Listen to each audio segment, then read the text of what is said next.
आपकी विश्व समाचार अपडेट में आपका स्वागत है। ईरान के विदेश मंत्री अब्बास अरागची ने कहा है कि उनका देश अमेरिकी योजनाओं का जवाब देने के लिए पूरी तरह तैयार है। उन्होंने बताया कि अमेरिकी सैन्य अभियानों ने वैश्विक ऊर्जा और वस्तुओं की कीमतों को असहनीय स्तर तक बढ़ा दिया है। अरागची ने आशंका जताई कि अमेरिका ईरान की ऊर्जा उत्पादन सुविधाओं पर हमला कर सकता है। ईरान ने जवाबी कार्रवाई के लिए अपनी पूर्ण तैयारी की घोषणा करते हुए चेतावनी दी कि उसके पास अमेरिका के लिए कई बड़े सरप्राइज बाकी हैं।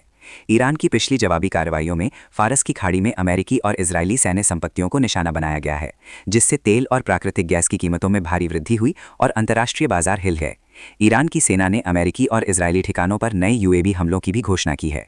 ईरान ने चेतावनी दी है कि यदि अमेरिका और इजरायल ईरान की ऊर्जा उत्पादन सुविधाओं पर हमला करते हैं तो ऊर्जा की कीमतें रिकॉर्ड स्तर तक पहुंच सकती हैं, जिससे तेहरान को क्षेत्र में संबंधित लक्ष्यों पर हमला करके जवाब देना होगा। इस बीच ईरान के Islamic revolutionary guard corps IRGC नौसेना के एक वरिष्ठ अधिकारी मोहम्मद अकबरजादे ने कहा कि ईरान की सैन्य शक्ति और दृढ़ता ने अब तक अमेरिकी हमलों को रोक रखा है और आने वाले सप्ताह निर्णायक होंगे। उन्होंने अमेरिकी योजनाओं को रोकने वाले 3 महत्वपूर्ण कारकों का उल्लेख किया।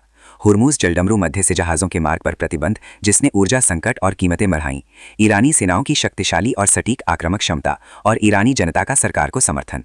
अकबरजादे ने युद्ध के चल रहे दूसरे सप्ताह को सबसे महत्वपूर्ण चरण माना। उन्होंने कहा कि यदि ईरान अपनी बढ़त बनाए रखता है तो अमेरिका से संघर्ष समाप्त करने के लिए एक नए संकेत की उम्मीद की जा सकती है। उन्होंने भविष्यवाणी की कि तीसरे सप्ताह से विश्व शक्तियां क्षेत्रीय युद्ध को रोकने के लिए ईरान के साथ चर्चा करेंगी। अमेरिका और इजरायल ने 28 फरवरी को ईरान के खिलाफ हवाई हमला शुरू किया था, जिसका ईरान ने मिसाइल और यूएवी हमलों से जवाब दिया। सुनने के लिए धन्यवाद।